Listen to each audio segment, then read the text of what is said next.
présidente du réseau des femmes professionnelles de l'eau et de l'assainissement du Sénégal. Le renforcement des capacités au niveau de notre réseau et même d'une manière générale dans la vie de tous les jours, c'est quelque chose d'assez important. Parce que quand on assoit une carrière, on a besoin d'avancer et c'est bon d'acquérir les compétences derrière, d'être formé auparavant pour pouvoir gérer sa carrière. C'est un thème qui vient à son heure. Au niveau du réseau des femmes, disons la gestion des compétences est un point assez important pour nous.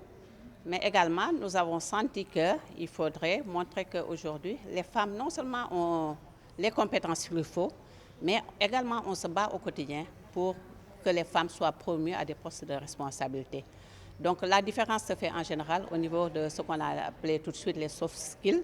Et ça, en fait, c'est des choses que nous acquérons de manière innée, mais les compétences, c'est quelque chose que nous acquérons au niveau de l'école, ensuite au niveau des formations que nous faisons. Et comme j'ai l'habitude de le dire, entre un homme et une femme qui ont les mêmes compétences, la femme est obligée de faire un peu plus pour montrer pour pouvoir accéder aux mêmes résultats que les hommes. En ce sens que le mérite de la femme n'est pas tout le temps assez bien reconnu. Il faut vraiment qu'elle le montre à travers ses compétences, qu'elle puisse faire la différence. Et en général, c'est bon d'être formé pour avoir ce plus-là.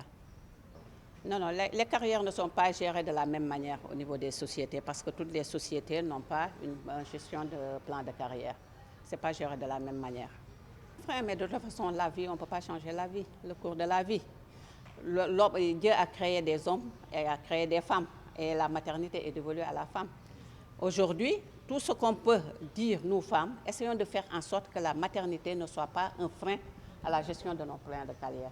Cela ne veut pas dire qu'on ne doit pas s'occuper de nos foyers, cela ne veut pas dire qu'on ne doit pas s'occuper de nos enfants, mais on doit trouver un système qui nous permette d'allier les deux. De toute façon, quand on regarde aujourd'hui au niveau des autres sociétés, même des sociétés d'une manière générale, on se rend compte que les femmes sont en train de prendre des positions assez importantes. Des femmes ingénieurs, on en a de plus en plus parce qu'elles arrivent à avoir ce diplôme-là parce qu'elles ont les compétences.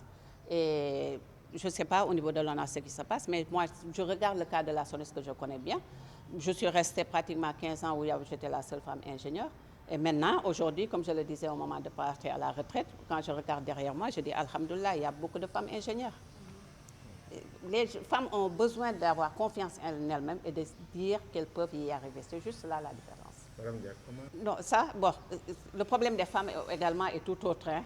En général, cette solidarité, comme on l'a tout de suite expliqué, peut exister sur des choses, points assez particuliers. Mais aujourd'hui, je pense que nous venons d'en parler un peu au niveau de la formation. Nous avons besoin d'être en fait encore de former un seul tas, être comme on dit, un seul homme pour que les femmes aillent de l'avant. Nous devons être solidaires entre nous, nous entraider parce que comme vous avez vu tout de suite au niveau de la formation, les compétences sont là, hein? Les compétences sont là. Donc nous avons besoin d'être encore beaucoup plus solidaires entre nous pour accéder en avant. Moi, le message que je lance aux femmes, c'est d'être bien formées d'abord. Qu'elles soient prêtes aussi, même si ce n'est pas la société qui vous forme, de mettre de l'argent pour se former davantage. Parce qu'une fois qu'elles ont compris ce message-là, le dernier point, c'est qu'elles doivent avoir confiance en elles-mêmes et se dire qu'elles peuvent y arriver.